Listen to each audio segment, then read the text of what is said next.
मैं पादरी मकबूल George programme खुदा के लोग में आप सबको खुशामदीद कहता हूँ। आप तमाम देखने और सुनने वालों की खिदमत में मसीह यीशु में सलाम पेश करता हूँ।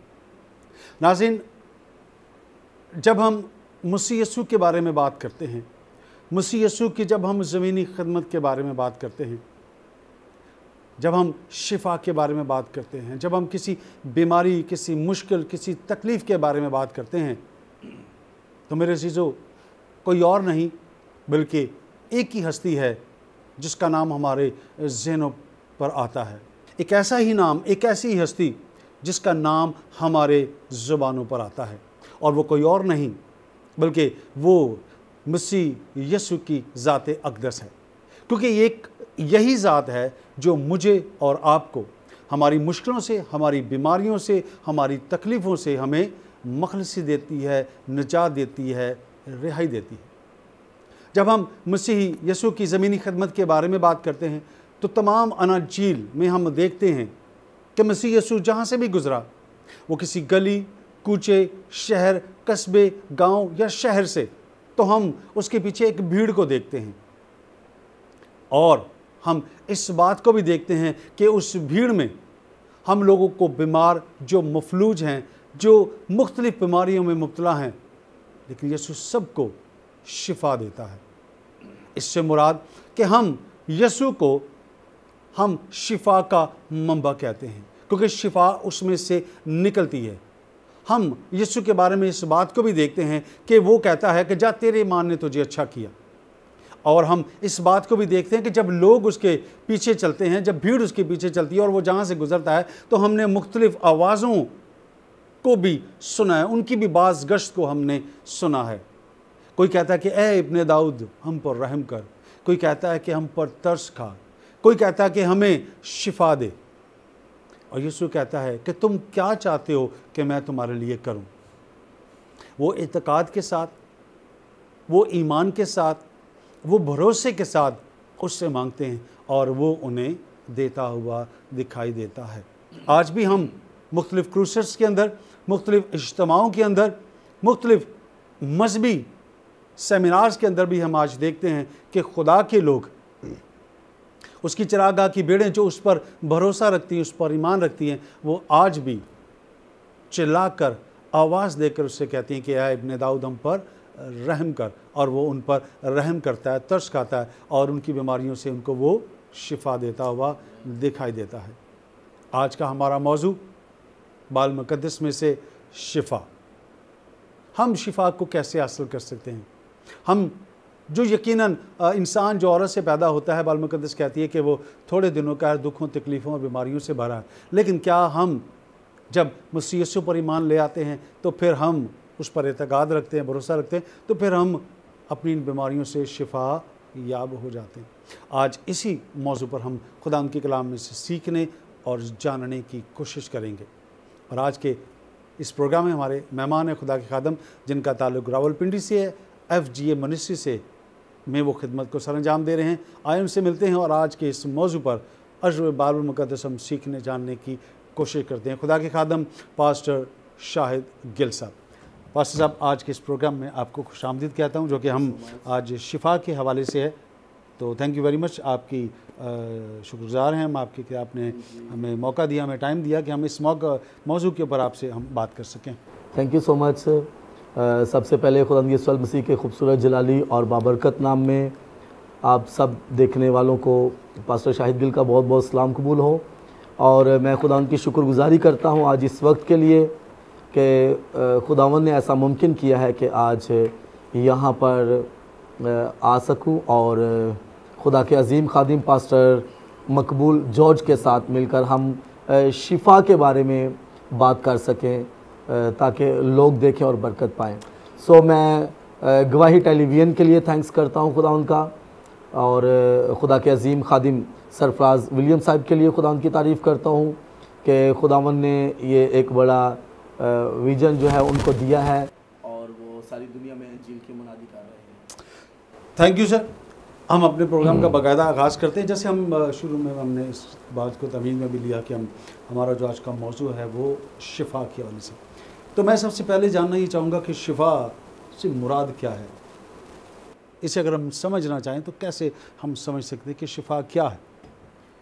शिफा के बारे में मैं ये कहूँगा कि जैसे एक शख्स कोई नॉर्मल ज़िंदगी बसर कर रहा है, अपनी नॉर्मल लाइफ को गुजार रहा है, लेकिन अचानक से अगर उसके साथ कोई हादसा पेश आ जाता है, जैसे वो एक्सीडेंट हो जाता है या जैसे वो गिर जाता है, कोई चोट आ जाती है, ज़ख़म आ जाता है, तो उस ज़ख़म का अच्छा हो जाना, यानी ये कि जैसे वो पहले नॉर्मल लाइफ बसर कर रहा था या उसकी बॉडी जो पहले नॉर्मल थी और एकदम से बीच में इस तरह से हो गया, उसकी बॉडी का दोबारा से नॉर्मल हो जाना, ये शिफा है। बीमारी से तंदुरुस्त होना ये डॉक्टरी इलाज है, बिल्कुल ठीक है जी जी। अगर किसी कोई मर्ज़ में मुब्तला हो जाता है तो वो अगर किसी डॉक्टर से, किसी हकीम से वो अगर वो इलाज करवाता है तो ये इलाज है। इलाज और शिफा में शायद कुछ फ़र्क नज़र आता है। तो मैं ये जानना चाहता हूँ कि जब कोई भी शख्स किसी बीमारी में मुब्तला है, वो दवाई नहीं खाता, वो कुछ नहीं करता और उससे वो उस बीमारी से वो तंदुरुस्त हो जाता है, तो इसके बारे में आप क्या कहना चाहेंगे? देखिए, हमारे खुदावंद यीशु मसीह एक ऐसी अलाही ज़ात हैं। दुनिया के डॉक्टर्स के पास हम जब जाते हैं तो दुनिया के डॉक्टर्स जो हैं वो खून मांग सकते हैं हमसे। दुनिया के डॉक्टर्स जो हैं वो रुपया पैसा हमसे मांग सकते हैं इलाज करने के लिए, और ये भी गारंटी नहीं है कि इलाज हो जाए या शिफा मिल जाए। बाज़ औक़ात दुनिया के डॉक्टर्स के हाथों से मौत वाक़या हो जाती है, लेकिन जो कोई भी हमारे यीशु के पास आते हैं तो हमारे यीशु मसीह की जो कुदरत है वो उनको इस तरह से छूती है कि ना सिर्फ वो अपनी बीमारी से शिफा पा जाते हैं बल्कि उनकी ज़िंदगी भी बदल के रह जाती है। अगर हम लूका 6 उसकी 19 आयत का मुताला करें, अगर उसको हम पढ़ें तो वहाँ पर कुछ इस तरह से लिखा है, और सब लोग उससे छूने की कोशिश करते थे क्योंकि कुव्वत उससे निकलती और सबको शिफा बख्शती थी। अब यहाँ पर जब हम कुव्वत के हवाले से देखते हैं, हम जब यीशु के हवाले से देखते हैं, तो यहाँ पर हमें कोई किसी और चीज़ का तसव्वुर नहीं मिलता, बल्कि सिर्फ ये है कि लोग उसे छू लें, उससे वो हाथ लगा लें और जो बीमारी है, जो मुश्किल है, जो उनकी परेशानी है, वो उनसे निकल जाएगी, वो उनकी ज़िंदगी से जो है वो दूर हो जाएगी। यहाँ पर जो लोग उसे छू रहे हैं, मैं समझता हूँ कि शायद वो ईमान से, एतबार से, एतकाद के साथ छू रहे हैं। आप ईमान और शिफा इस दोनों को कैसे देखते हैं? असल में ये था, चूँकि यीशु मसीह की शोहरत सारे यहूदिया में, जिसमें हब्रून और बैतुल्लहम, बैतनिया, अमाउस, यरूशलेम शामिल हैं, और सारे सामरिया में जिसमें सोखार, अरमतिया, लुदा, कोहे गज़ीम शामिल हैं, और सारे गलील में जिसमें काना, नाइन, कफरनहूम, खराजीन, मगदल और नासरत शामिल हैं, और दरिया यर्दन के पार के जो इलाके थे, गदरा, बैतसदा, गरासीना, फिलाडेल्फिया, और बहर रूम के किनारे किनारे, जब हम नक्शे पे इसको देखते हैं तो बहर रूम के किनारे किनारे सैदा, सारपद, कैसरिया, याफा और अशदूद, इन तमाम इलाकों में मेरे और आपके शाफी यीशु मसीह नासरी की ऐसी शोहरत फैल गई, ऐसी शोहरत फैल गई कि इन तमाम इलाकों से लोग यीशु मसीह के पास आना शुरू हो गए ताकि वो उनको छुएं। और इस भीड़ में ये जो हवाला आज हमने ख़ास तौर पे पढ़ा है कि सब लोगों में आम लोग शामिल हैं, ख़ास लोग शामिल हैं, बीमार, लाचार, बेकार, बदकार, गुनहगार, जनाकार, और फिर दुनिया के रद्द किए हुए, दुनिया के सिताए हुए, और दुनिया के हकीर, और फिर काहिनों के सिताए हुए, डॉक्टर्स के सिताए हुए, लाइलाज हकीमों से जो तंग आ चुके थे, जिनको डॉक्टर्स ने भी जवाब दिया हो, जन्म के अंधे, जन्म के लंगड़े, गरीब, मोहताज, पसमर्दा, बे औलाद, लुंजे, महफूज, बेचैन, बीमारियों के मारे हुए, बदरूहों के मारे हुए, मकरूज, मुसीबत ज़दा, ये तमाम लोग यीशु मसीह को छूने की कोशिश करते थे। और चूँकि उनको पता था कि यीशु मसीह को छूने से जो है वो शिफा और कुव्वत निकल रही है, तो वो उनमें से हर कोई यही कोशिश कर रहा था कि मैंने उसे छू लिया तो मैं शिफा पा जाऊंगा। देखें उसने छुआ है वो ठीक हो गया, उसको देखें उसने छुआ है ठीक हो गया। नहीं, मैं भी यीशु को छूना चाहता हूँ। और यीशु मसीह की जो कुदरत है, खुदा के कलाम में लिखा है, यीशु मसीह ने कहा कि खुदावंद का रूह मुझ पर है और उसने मुझे भेजा है कि मैं जाकर गरीबों को खुशखबरी दूं। उसने मुझे मसा किया है, उसने मुझे भेजा है। तो यीशु मसीह इसीलिए आए हैं, चूँकि खुदावंद का रूह यीशु मसीह पर था और जो रूह उसकी कुदरत यीशु के अंदर से होकर काम कर रही थी, ये कोई आम पावर नहीं थी, बल्कि किसी तर्जमे में तो लिखा हुआ है कि पावर का लफ्ज़ आया है। और एक बड़ा अहम और ख़ास जो है वो लफ्ज़ इस कुव्वत के लिए है, वो है विर्चू, यानी एक ऐसी कुदरत जो सारी कुदरतों से ऊपर की कुदरत हो। और वो कुदरत यीशु मसीह में इस तौर से समाई हुई थी कि ना सिर्फ यीशु के हाथों से, ना सिर्फ बदन से, बल्कि पोशाक से भी वो कुदरत निकल रही थी। को छूने से भी जो है वो पोशाक को छूने से भी लोग शिफा पा रहे हैं। सो लोग ईमान से आ रहे थे और हर कोई कोशिश कर रहा था, लेकिन भीड़ बहुत ज़्यादा थी, यहाँ तक कि गिरे पड़ते थे लोग। सो जो भी कोई ईमान से आता, ईमान से ये शिफा जो थी वो ईमान से मिलती थी। आम डॉक्टर्स के पास हम जाते हैं, वो ज़रा सीन अलग से है, डॉक्टर्स इंजेक्शन लगाएंगे, गोलियां देंगे, ये है वो है। लेकिन हमारे यीशु से जो शिफा का पाना है वो ईमान से शिफा को हासिल करना है।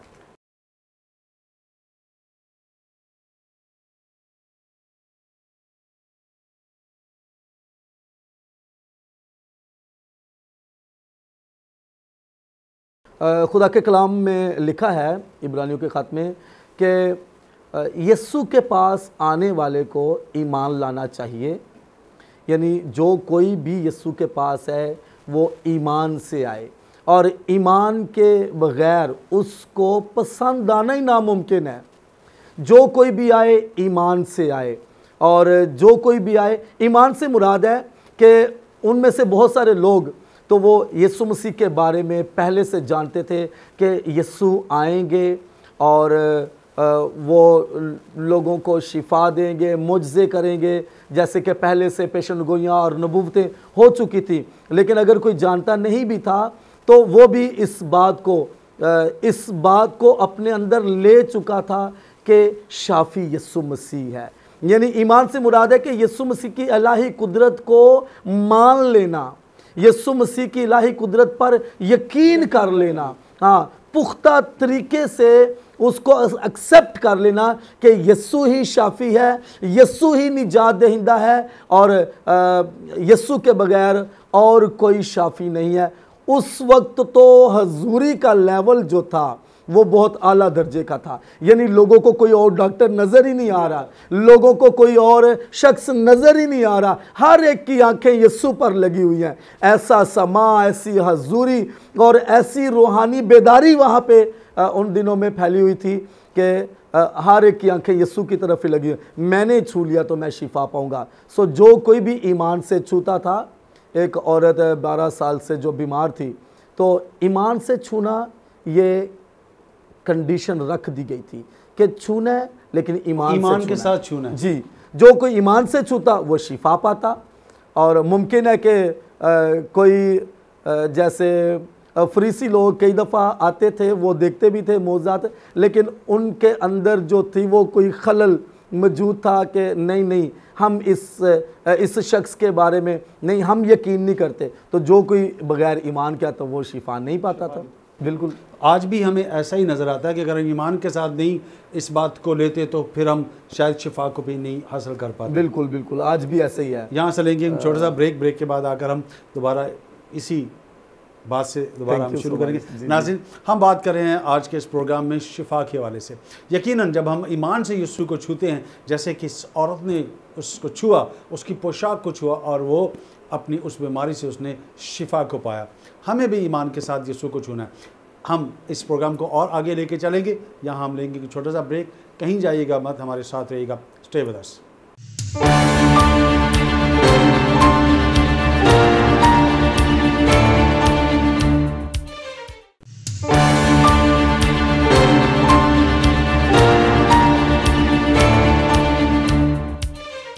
एक बार फिर आपको खुशामदीद कहता हूँ प्रोग्राम खुदा के लोग में। ब्रेक में जाने से पहले हम उस औरत के बारे में बात कर रहे थे जिसने खुदावंद यीशु मसीह की पोशाक को छुआ और उसने वो शिफा याब हुई। जी भाई साहब, हम बात कर रहे थे उस औरत के हवाले से कि उसने बदनी तौर पर जो है अपने बदन में उस चीज़ को महसूस किया कि क्योंकि उसने ईमान रखा था कि मैं उससे उसकी पोशाक को छू लूँगी तो मैं क्या करूँगी, मैं शिफा पा जाऊँगी। जी ये औरत शरीयत के एतबार से नापाक औरत थी और जहाँ पे बैठती थी वो जगह भी नापाक हो जाती थी। अगर किसी बिस्तर पे बैठी है, चादर पे बैठी है, वो नापाक हो जाती और उस जगह पे कोई और आके बैठ जाता तो वो भी नापाक हो जाता और उसको गुस्ल करना लाजमी था और वो शाम तक नापाक रहता। यानी इस औरत की नापाकी की हालत जो है वो बहुत ज़्यादा बढ़ चुकी थी। और एक अहम बात जो इसके अंदर यीशु के पास जाने से पहले वो आती थी कि अगर मैं यीशु के पास जाऊंगी और अगर मैं उसको छूऊंगी तो मैं तो नापाक औरत हूँ, तो ये कैसे होगा।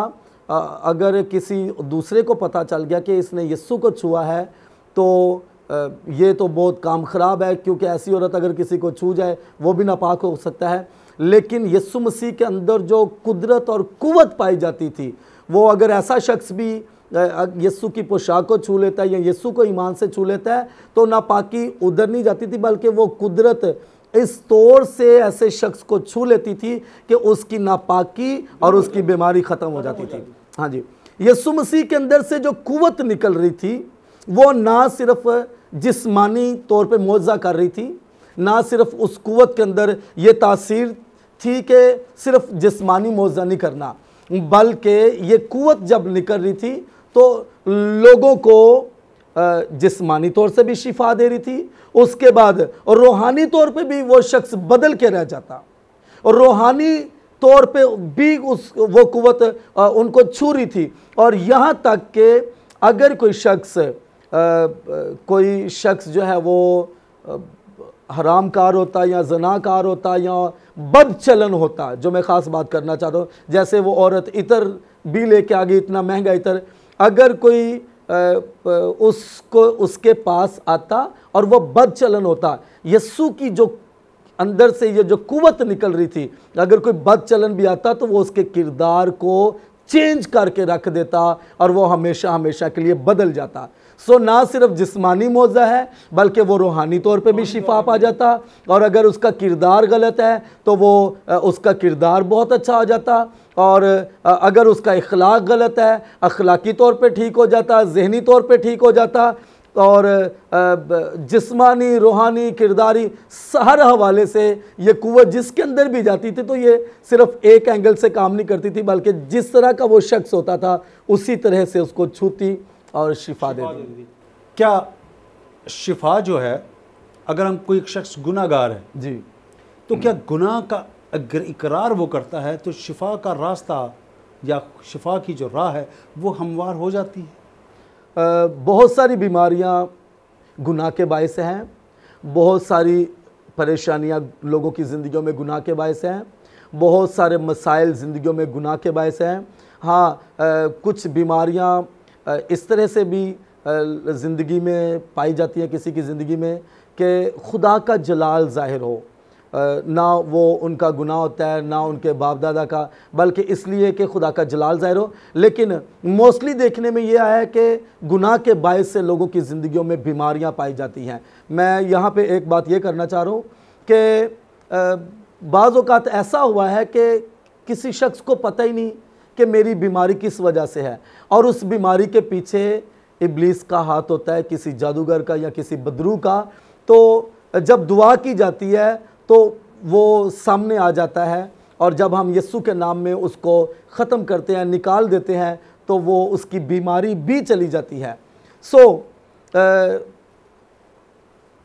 सो आपने बात ये की कि क्या कोई अगर अपने गुनाहों का इकरार कर लेता है तो क्या उसके लिए मुआफ़ी का या शिफा का रास्ता निकलता है? अज़रुए बाइबल हम इस बात को करेंगे। खुदा के कलाम में लिखा है कि यीशु कफरनहूम में आए और फिर उस घर में इतनी भीड़ लगी कि जगह भी नहीं थी, तो क्या हुआ कि कुछ लोग मफलूज को चारपाई पर लेकर आए।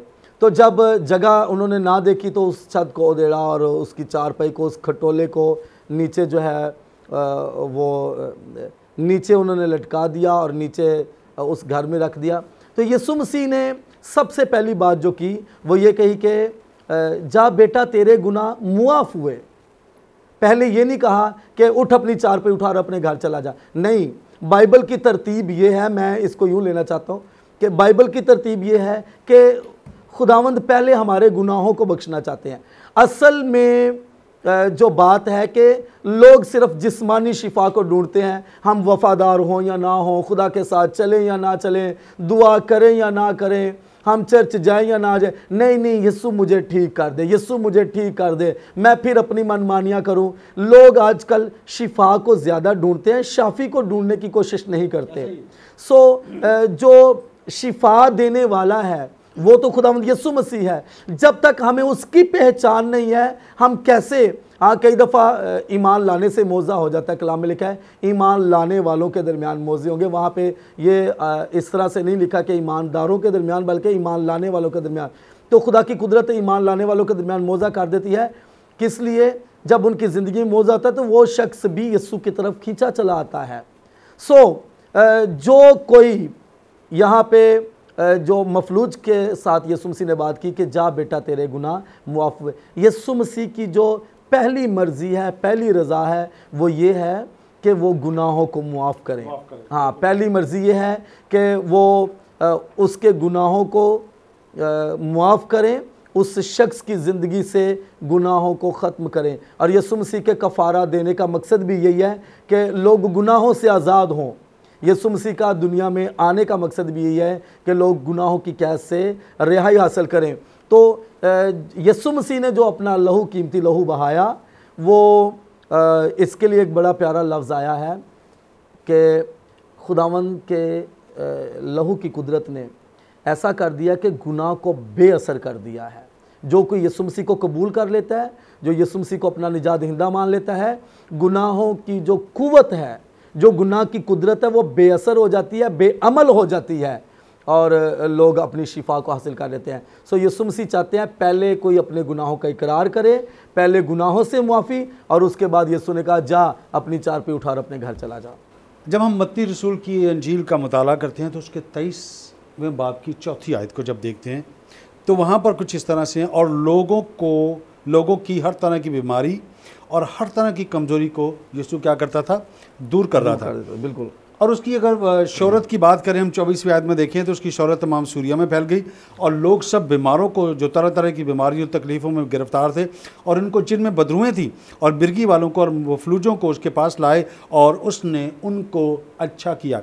जब इस आयत को हम देखते हैं तो हमें जो ऐसा लगता है कि जो मंज़र हम मत्ती रसूल की अंजील में देख रहे हैं, वो मंज़र आज हमें मुख्तलिफ़ क्रूसेड्स के अंदर, मुख्तलिफ़ मजहबी इज्तिमाओं के अंदर भी हमें वो चीज़ मिलती है। हम देखते हैं कि लोग वहाँ पर मफलूजों को भी लेके आ रहे हैं, हम वहाँ देखते हैं लंगड़ों को लेके आ रहे हैं, अंधों को लेके आ रहे हैं, जो सुन नहीं सकते उनको लेके आ रहे हैं, बदरूक गिरफ्तार को भी लेके आ रहे हैं। वहाँ सब ने शिफा पाई मत्ती में जी। लेकिन यहाँ हम देखते हैं कि सब लोग शिफा नहीं पा के जाते। क्या यहाँ पर ईमान की कमज़ोरी है या क्या है? क्या कहना चाहेंगे? देखिए, खुदावंद यीशु मसीह तो स्टिल अपनी जगह पे मौजूद हैं।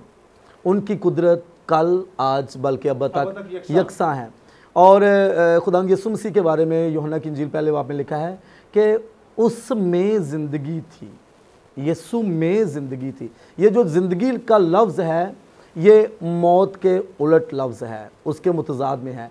यूँ कह लें कि बीमारियों के, मायूसियों के, परेशानियों के, तकलीफ़ों के, हर तरह के मसाइल के जो मुतज़ाद में जो लफ्ज़ है वो ज़िंदगी है। क्योंकि परेशानियाँ ये भी मौत की तरफ लेके जाती हैं, नाकामियाँ ये भी हमें मौत की तरफ लेके जाती हैं, और जो मायूसियाँ हैं ये भी हमें मौत की तरफ। तो मौत के जो मुतज़ाद में लफ्ज़ है वो है ज़िंदगी, और ज़िंदगी यीशु में थी, यीशु में ज़िंदगी थी।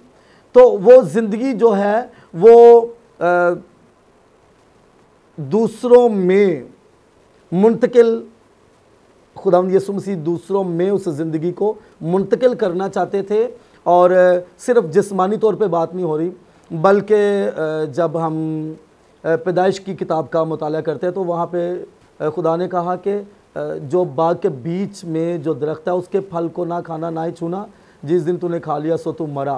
तो इससे मुराद ये थी कि जिस दिन तूने वो खा लिया तुझ पर रूहानी मौत का भी इख्तियार हो जाएगा, तुझ पर जिस्मानी मौत का भी इख्तियार हो जाएगा और तुझ पर अब्दी मौत का भी इख्तियार हो जाएगा। सो जैसे वहाँ पे आदम और हवा ने गुनाह किया तो रूहानी मौत का भी इख्तियार आदम और हवा पर हो गया, नस्ल इंसानी पर, और जिस्मानी मौत का भी हो गया और अब्दी मौत का भी हो गया। तो यहाँ पे यीशु मसीह जो ख़ास काम करना चाह रहे थे वो ये कि रूहानी तौर पे भी ज़िंदगी लोगों में मुंतकिल हो जाए, जिस्मानी तौर पे भी ज़िंदगी लोगों में मुंतकिल हो जाए और अब्दी ज़िंदगी भी लोग हासिल करें। सो आज भी क्रूसेड्स में जब लोग आते हैं तो उस वक्त तो यीशु मसीह की बात करते हैं, वो तो शिफा का मंबा था और हजूरी का सरचश्मा था। आज भी जब बड़ी बड़ी मीटिंग्स होती हैं, क्रूसेड्स होते हैं, तो खादिम भी अपनी तैयारी के साथ आते हैं और फिर जो गाने वाली क्वायर होती है वो भी तैयारी के साथ आती है। तो ऐसा करने से हजूरी और मसा का जो लेवल है वो बढ़ता है। जब मसा और हजूरी का लेवल बढ़ता है, इससे मुराद है कोई शख्स बड़े ध्यान से प्रस्तिश कर रहा है, आज वो पूरे तौर से आया हुआ है कि मैंने अपना मौजा अपनी शिफा को लेके जाना है, कोई आंसू बहा रहा है, कोई खोया हुआ है। तो जो लोगों का पूरे तौर से खुदा की तरफ मुतवज्जे होना है, उनका ध्यान का खुदा की तरफ मुकम्मल तौर पे मुतवज्जे होना है, तो रूहुल कुद्स मजबूर हो जाता है वहाँ पर जुम्बश करने के लिए और लोगों की ज़िंदगियों में काम करने के लिए। सो जब भी रूहुल कुद्स की जुम्बश होती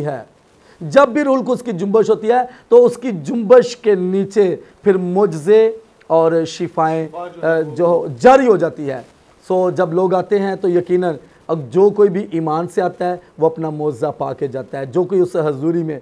और बाज़ औक़ात ऐसा होता है कि इतनी बड़ी हजूरी के बावजूद भी किसी का ध्यान इधर और वो अपने ध्यान को मुकम्मल तौर पे खुदा की तरफ नहीं लगाए होते, तो फिर वो बाज़ औक़ात लोग ऐसे ही आते हैं और फिर ऐसे ही चले जाते हैं। शिफा के हवाले से जब हम बात कर रहे हैं, जिस्मानी ज़रूरत है या रूहानी ज़रूरत है, दोनों में फ़र्क क्या है? इस दुनिया में रहते हुए हम इस बदन में हैं, मिट्टी के बदन में हैं, इसमें बीमारियां भी आ जाती हैं और कोई शख्स बीमार भी हो सकता है। खुदा के कलाम में लिखा है कि तुम खुदावंद अपने खुदा की इबादत करना, मूसा लिखते हैं, तब वो तेरे रोटी और पानी पर बरकत देगा। अच्छा, मूसा कह रहा है कि तुम खुदावंद अपने खुदा की इबादत करना, तब वो खुदा के बारे में कह रहा है वो तेरे रोटी और पानी पर बरकत देगा। तो साथ ही लिखा है मैं तेरे बीज से, आगे पहले वो की बात कर रहा है, अभी मैं की। हाँ, तो मैं इसमें ये सोचता हूँ कि खुदा ने उसको कहा कि मूसा जैसे मैं बता रहा हूँ ना, एज इट इज़ ये वर्ड ऐसे ही करना, यानी लोगों को बताना कि शाफी मैं ही हूँ। सो इससे मुराद है कि बीमारी आ सकती है। लिखा है कि वो तेरे रोटी और पानी पर बरकत देगा और मैं तेरे बीच से बीमारी को दूर कर दूंगा, यानी बीमारी आ सकती है लेकिन मैं उसको दूर कर दूंगा। नाज़रीन, हम बात कर रहे हैं शिफा के हवाले से, लेकिन यहाँ वक्त हुआ चाहता है एक छोटी सी ब्रेक का। कहीं जाइएगा मत, हमारे साथ रहिएगा। हम थोड़ी देर के बाद वापस आएंगे और फिर हम शिफा पर और बहुत सी जो हैं खुदा के कलाम में से बातों को करेंगे। तो हमारे साथ रहिएगा, स्टे विद अस।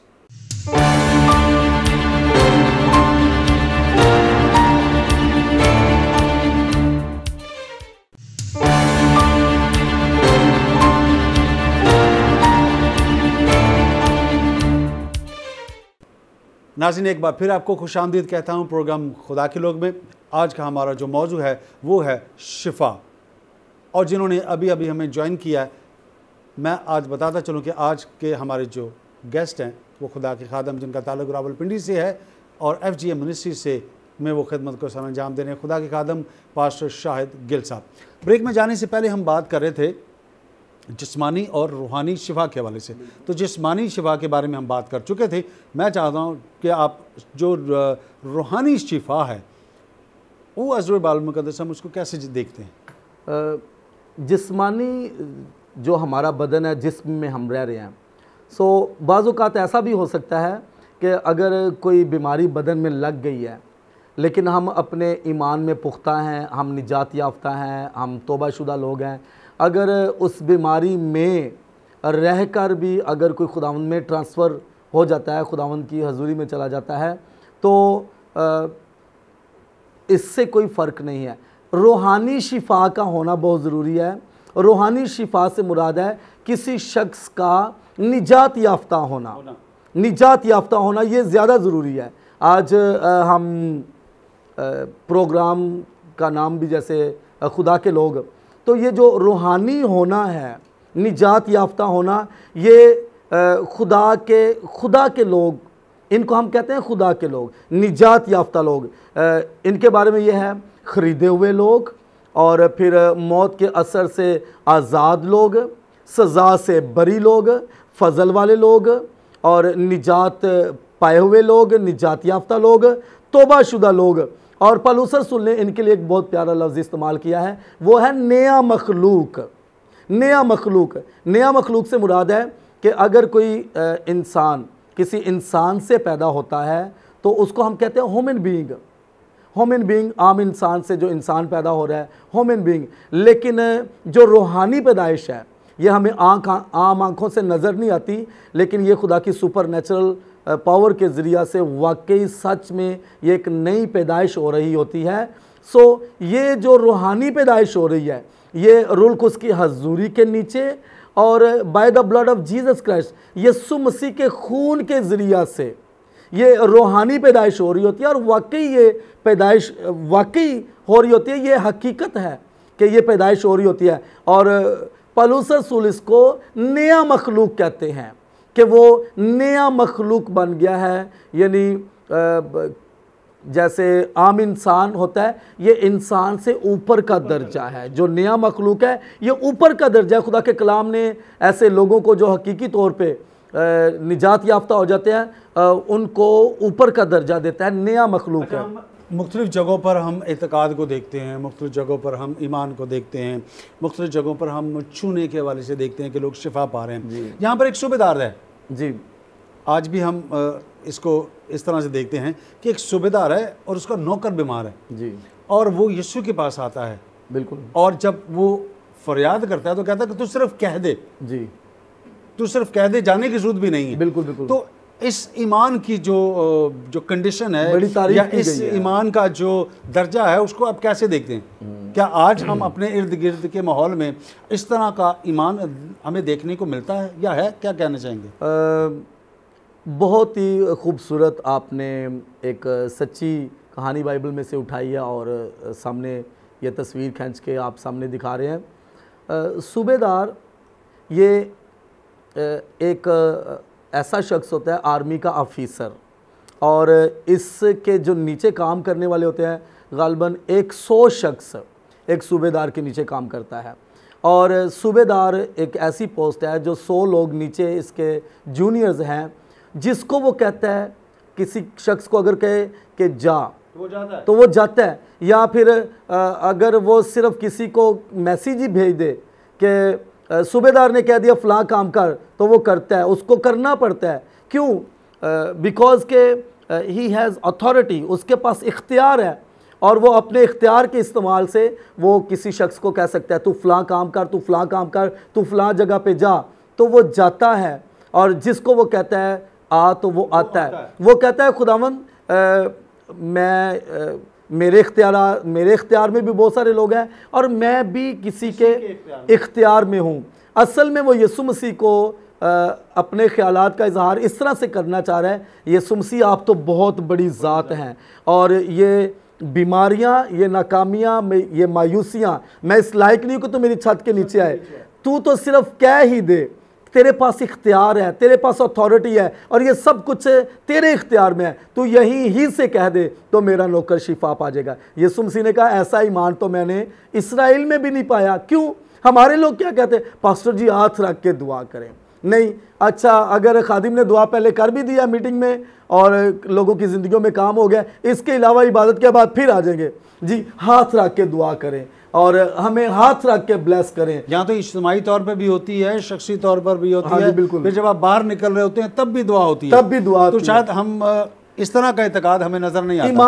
ईमान के दर्जात जब हम देखते हैं तो ये कम इत्तेकादी है, कम इत्तेकादी है, यानी हमारा जो कामिल ईमान है वो हमारे अंदर नहीं हो रहा होता। मुआजिज़ा तो खुदा की हजूरी जब काम कर रही है, मोस्टली मीटिंग्स में देखा है खुदावन जब लेके जाता है तो और रूल कुछ ना जुम्बश कर रहा होता है, और बाज़ औक़ात ऐसे कि जैसे पाकरू जो है लोगों के बीच में फिर रहे हैं और हर एक को छू रहे हैं। और बाज़ मीटिंग्स में ऐसा भी पाकरू ने मुझे दिखाया है जैसे रुलकुस की बारिश हो रही है तो उस बारिश में मुआजिज़े ऊपर से आ रहे हैं, शिफाएं ऊपर से आ रही हैं, लोगों के अंदर घुसती जा रही हैं, ऐसे भी हो चुका है। तो जो ईमान से उस वक्त झुके हुए होते हैं मुआवजा हो जाता है। लेकिन अगर यही है कि नहीं नहीं मैंने दुआ बाद में करवानी है, पास्टर जी आप जितना मर्जी आप दुआ कर ले, मैंने बाद में हाथ रख के दुआ करवानी है, तो सूबेदार के ईमान की यीशु मसीह ने बहुत बड़ी तारीफ़ की है कि लोग तो ऐसे ऐसे करते हैं, लेकिन सूबेदार तेरा इतना बड़ा ईमान कि मैं कह ही दूँ तो तेरा नौकर शिफा पा सकता है। तो यीशु कह ही दे तो हम शिफा पा जाते हैं। हमें और भी बहुत सी चीज़ें ऐसी मिलती, जैसे हम औरत की उस बात को भी दे, यार की बेटी को भी हम देखते हैं कि वो भी जो है वो कहता है कि मेरे यहाँ चल। अब यहाँ बात एक तरफ हम देख रहे हैं कि छूने से वो 12 बरस की बीमार औरत जो है वो शिफा पा जाती है, यहाँ यीशु उस बच्ची को जाके छू रहा है और वो जिंदा हो रही है। ये भी शिफा का एक बिल्कुल ज़बरदस्त पॉइंट आपने उठाया है।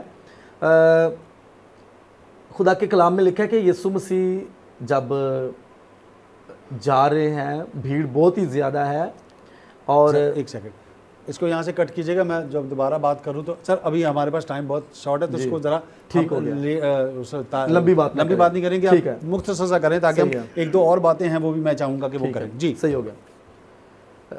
यीशु मसीह जब जा रहे होते थे तो भीड़ बहुत ज़्यादा होती थी, रश बहुत ही ज़्यादा होता था।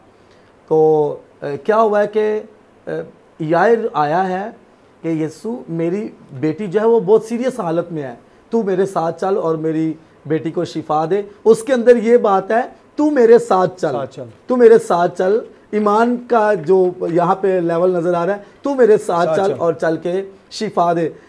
सूबेदार ने कहा तू यहीं ही से कह दे, ये कह रहा है तू मेरे साथ चल। तो बस ये चीज़ें तो क्या है कि वो जो रास्ते में ही जब जा रहे थे तो 12 साल की बीमार औरत का ये जो मुआवजा हुआ है तो वो भी हमें नज़र, इस वजह से थोड़ा सा लेट हो गया, उसके घर में पहुंचने के लिए डिले हो गई। उतनी देर में घर से मैसेज आ गया और कुछ लोग गए और वो कहने लगे बस अब उस्ताद को तंग ना कर, जो कुछ होना था वो तो हो गया है, बेटी तो मर गई है, और नहीं अब उस्ताद को तंग ना कर। वो यायर भी वो भी मायूस हो गया, हाँ नहीं अब उस्ताद को तंग नहीं करना चाहिए, जो कुछ होना था वो, चलो चलते हैं वापस और जाके ना उसकी कोई मैयत का उसको दफनाने का बंदोबस्त करें। कई दफ़ा नाकामियाँ हमारी ज़िंदगी में 100% आ जाती हैं, यानी बिल्कुल ही हम सोच लेते हैं नहीं अब कुछ नहीं हो सकता, अब जो कुछ होना था तो वो तो हो गया, अब कुछ भी नहीं हो सकता। लेकिन जब हम ये सोचते हैं कि अब कुछ नहीं होता, तब यीशु मसीह की कुदरत काम करना शुरू कर दी। यीशु ने कहा नहीं आप मुझे लेके चलो, और जब वहाँ पे गए तो यीशु मसीह ने उस बेटी से कहा कि ए लड़की उठ, और वो उसी वक्त ज़िंदा हो गई। आज हम मुख्तलिफ़ चैनल्स पर, आज हम मुख्तलिफ़ सोशल मीडिया के ऊपर खुदा के खादमीन को देखते हैं कि शिफा का आज काम बहुत बहुत ज़्यादा हो रहा है, और ये बहुत अच्छी बात है कि लोग खुदा के कलाम को सुन रहे हैं, लोग ईमान याफ्ता हो रहे हैं, निजात याफ्ता हो रहे हैं। तो इस तमाम काम को होते हुए अज़्र बाल मुक़द्दस की जो पेशन गोइयाँ थी, आप उनको किस तरह से देखते हैं? मैं सर चाहूँगा कि आप इसे चंद लफ्ज़ों में आप बयान करें। शिफा का काम पूरी दुनिया में हो रहा है, और शिफा का काम जो है यीशु मसीह की मिनिस्ट्री का एक अहम हिस्सा था। यीशु मसीह के आसमान पर जाने के बाद ये जो सिलसिला है यीशु मसीह की खिदमत का, असल में हम यीशु मसीह की खिदमत ही को लेकर आगे चल रहे हैं, हम इंजील को आगे फैला रहे हैं। तो जैसे यीशु मसीह की खिदमत का शिफा देना एक अहम हिस्सा था, हमारी खिदमत का भी जो अहम हिस्सा है वो खिदमत जो खुदा ने हमें दी है कि हम इंजील की बुशारत को आगे लेके चलें, यीशु मसीह की मिनिस्ट्री ही को आगे लेके चलें, तो खुदा की कुदरत आज भी मौजज़ाना तौर पे काम कर रही है।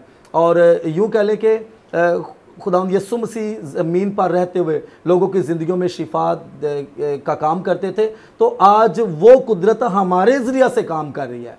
वो कुदरत हमारे ज़रिया से, जैसे पुराने अहदनामे में पेशन गोई यीशु मसीह के बारे में कि खुदा का रूह मुझ पर है, ये साया नबी कहते हैं। और फिर आगे आके जब यीशु मसीह ज़मीन पर आए तो यीशु मसीह ने कहा कि ये बात पूरी हो गई है कि खुदावंद का रूह मुझ पर है। सो जब खुदावंद का रूह यीशु मसीह पर है तो यीशु मसीह के आसमान पर जाने के बाद अब खुदावंद का रूह हम पर है। जो खुदावंद के सच्चे खादम हैं, वो जो सच्चे दिल से या हकीकी तौर पे उसकी मुनादी कर रहे हैं, खुदावंद का रूह उन पर भी है। सो जहाँ कहीं भी हकीकी खादिम होंगे, जहाँ कहीं भी रूल कुछ जिन खादमों के ज़रिए से काम करेगा तो शिफा ईमान जहाँ पर होगा ज़रूर रहेगा। बिल्कुल। अच्छा सर, मैं एक चलते चलते एक और बात जो बहुत ख़ास है, जैसे हम उस कोड़ी को देखते हैं कि कोड़ी मसीह यीशु के पास आता है, उसके सामने गिर जाता है, उसको सिजदा करता है और वो कहता है, उसको कहता है कि उसे सीधा कहता है और अगर तू चाहे तो मुझे पाक साफ कर सकता है जी। ठीक है। यीशु उसे शिफा देते हैं और कहते हैं जा अपने तईन जाकर किसको दिखा, काहिन को दिखा, और जो नज़र मूसा ने मुकर्रर की है उसे गुजरान। अगर हम आज के दौर में देखें तो शायद हम उस तरह से नज़र नहीं गुजारते, लेकिन जब शिफा मिल जाती है, जब हम ठीक हो जाते हैं तो शुक्रगुजारी जो है वो लाजमी बनती है। शुक्रगुजारी करना, क्या हम जब शुक्रगुजारी नहीं करते तो क्या हम इनकार करते हैं अपनी शिफा का? क्या कहते हैं आप? शुक्रगुजारी का जो बाइबल डिक्शनरी में मतलब है वो है खुदा के दिल को राज़ी करना, खुदा के दिल को खुश करना। जब खुदावंद यीशु हमारी ज़िंदगी में काम करते हैं और खुदावंद यीशु ने कहा जा जाके काहिन को दिखा, यानी काहिन तस्दीक करेगा कि वाकई तो पाक साफ़ हो चुका है, तो अब अपने घर जा सकता है। तो उसके बाद दूसरी कंडीशन ये थी कि मूसा के शरीयत के मुताबिक तू नज़र गुजरान, और उसके बाद फिर जाके लोगों को बताना, गवाही देना और सबको बताना। सो जब भी खुदावंद यीशु मसीह हमारी ज़िंदगी में काम करते हैं तो शुक्रगुजारी लाजमी है। 10 कोढ़ी यीशु के पास आए, एक वापस आ गया, बगैर 9 गायब हो गए। यीशु ने कहा कि वो बकाया कहाँ है, यानी शुक्रगुजारी के लिए कोई भी नहीं आना पसंद नहीं करता। मौजा हासिल किया उसके बाद गायब, और मौजा हासिल किया उसके बाद कई लोगों को ये भी नहीं पता आता कि यीशु अब कहाँ पे है, या हमें यीशु के साथ प्यार करना है, या शिफा के बाद हमें यीशु के साथ राबते में रहना है। शाफी तो यीशु है। सो शिफा के बाद राबते में रहना ज़रूरी है, और शिफा के बाद शुक्रगुजारी पेश करना बहुत ज़रूरी है। शुक्रगुजारी का मतलब है खुदा के दिल को खुश करना, खुदा के दिल को राज़ी करना। जो कोई शुक्रगुजारी की कुर्बानी गुजराता है वो खुदा के दिल को खुश करता है, खुदा के दिल को राज़ी करता है। यहाँ पे मैं ये एक बात अहम करना चाहता हूँ, और रूहुल कुद्स की अपनी डिक्शनरी है। मैंने एक दफ़ा शुक्रगुजारी के मौजू पे किसी जगह पे कलाम सुनाने के लिए तैयारी की, और तैयारी के दौरान और रूहुल कुद्स बोलना शुरू हो गया, और खुदा के पाक रूह ने मुझे बताया कि जब हम शुक्रगुजारी करते हैं, खुदा ने कोई मौज़ा किया है, खुदा ने कोई बड़ा काम हमारी ज़िंदगी में किया है और हम शुक्रगुजारी कर रहे हैं, तो रूहुल कुद्स की अपनी डिक्शनरी के मुताबिक उसके अपना मतलब और अपना मानी निकाला। पाक रूह ने कहा जो कोई मौज़े के बाद, बरकत के बाद खुदा की शुक्रगुजारी करता है, तो रूहुल कुद्स ने मुझे बोला कि उसको बता कि इस शुक्रगुजारी के मुतबादल वो एक और बड़ी बरकत को हासिल करने के लिए और एक और बड़े मौज़े को हासिल करने के लिए तैयार हो जाए। यानी जब हम किसी का थैंक्स करते हैं, आप मेरी हेल्प करते हैं, मैं बार बार आपका थैंक्स करता हूँ कि पास्टर जी आपका बहुत शुक्रिया, आपने मेरे मुश्किल वक्त में बहुत मदद की है, आपका दिल करेगा नहीं नेक्स्ट टाइम भी मैं इसकी हेल्प करूँगा। सो रूहुल कुद्स जो है, पाक रूह ने यही बताया कि जब हम शुक्रगुजारी करते हैं तो खुदा का दिल एक और मौजज़े को करने के लिए तैयार हो जाता है। थैंक यू भाई साहब, बहुत बहुत शुक्रिया। आज हमने शिफा के इस मौजू के ऊपर यकीनन खुदा के कलाम में से बहुत सी चीज़ों को सीखा है, और यकीनन हमें जब हम शिफा को हासिल कर लेते हैं तो हमें शुक्रगुजारी भी करना ज़रूर है। और जब हम शिफा के बारे में देखते हैं या सुनते हैं तो यकीनन हम अपने गलती का, कोताही का, गुनाह का इकरार करना ज़रूर है, ताकि हम शिफा की तरफ जो जा सके। और जब हमें शिफा मिल जाती है तो यकीनन फिर हमें खुदा की तरफ मज़ीद राग़िब होना है, ताकि हम मज़ीद बरक़ात को हासिल कर सकें। तो मैं एक बार फिर आपका शुक्रिया अदा करता हूँ कि आपने हमें वक्त दिया और हमने खुदा के कलाम में से इस बात को सीखा। थैंक यू सो मच और बस ये खुदा की मर्ज़ी के मुताबिक होता है कि खुदा ने आज मुमकिन किया कि यहाँ पर गवाही टीवी पर आके हम खुदा के खूबसूरत कलाम की इन खूबसूरत बातों को करें। बहुत ही अच्छा लगा और मैं उम्मीद करता हूँ कि तमाम देखने वालों ने भी बरकत पाई होगी। थैंक यू भाई साहब। नाज़रीन, आज हमने शिफा के इस मौजू पर हमने खुदा के कलाम में से सीखा। अगर हम थोड़ी देर के लिए अपने आप से सवाल करें कि आया हमारा ईमान, हमारा एतकाद, हमारा भरोसा वैसा है जैसा उस कोड़ी का था जिसने मसीह यीशु को सजदा किया, उस सूबेदार का था जिसने अपने नौकर के लिए शिफा को मांगा और एतकाद के साथ मांगा, उस औरत की तरह है जिसने मसीह यीशु की पोशाक को छुआ, उस आदमी जैसा है जो चारपाई पर आया और खुदावंद ने उसे कहा कि अपनी चारपाई उठा और चल फिर। ये सवाल मेरे लिए और आपके लिए आज के इस शिफा के मौजू के हवाले से है। क्या हमारा ईमान ऐसा है? अगर हमारा ईमान ऐसा है तो फिर हम यीशु के नज़दीक हैं, और अगर हमारा ईमान ऐसा नहीं है तो फिर मुझे और आपको अपनी इस्लाह करने की ज़रूरत है और यीशु के पास आने की ज़रूरत है, क्योंकि वो शिफा का मंबा है। वो मेरी और आपकी मुश्किलों को दूर कर सकता है। मैं जब यहाँ आते हुए शिफा के हवाले से सोच रहा था तो मसीह यीशु के ऊपर जो फिल्म बनाई गई है, मुख्तलिफ जो पिक्चर्स बनाई गई हैं, उनमें इस कोड़ी के को जब मैं आज देख रहा था तो वो सजदा उसके सामने आके करता है और खुदावंद यीशु उसके हाथों को छूते हैं और वो एकदम से कांप जाता है, और जैसे यीशु से छूते हैं वो बदन बिल्कुल साफ़ हो जाता है। मैं सोच रहा था कि जिस किसी ने भी इस पिक्चर को बनाया है, यकीनन ये हकीकत के बिल्कुल करीब वैसा ही है, क्योंकि जिसे यीशु छू लेता है फिर उसके अंदर कोई बीमारी, कोई मुश्किल, कोई तकलीफ़ नहीं रहती। आज अगर हमने यीशु को नहीं कबूल किया तो आज वक्त है कि हम उसे कबूल कर लें और हम इस ज़िंदगी में भी और आने वाली उस अब्दी ज़िंदगी में भी हम उसके साथ रहेंगे। इसी के साथ आपसे इजाज़त चाहूँगा। आपसे फिर मुलाकात होगी एक नए प्रोग्राम में, नए मौजू के साथ, नए मेहमान के साथ। अपना बहुत ख्याल रखें, खुश रहें और औरों में भी खुशियों को बांटें, और जो तोड़े खुदावंद ने आपको दिए हैं उन तोड़ों को उसके जलाल के लिए इस्तेमाल करें। चलते चलते आपसे हमेशा एक बात कहा करता हूँ कि अपने बुज़ुर्गों का ख्याल रखें, ख़ास तौर पर अपनी माँ का ख्याल रखें। खुदावंद आप सबको बरकत दे। आमीन।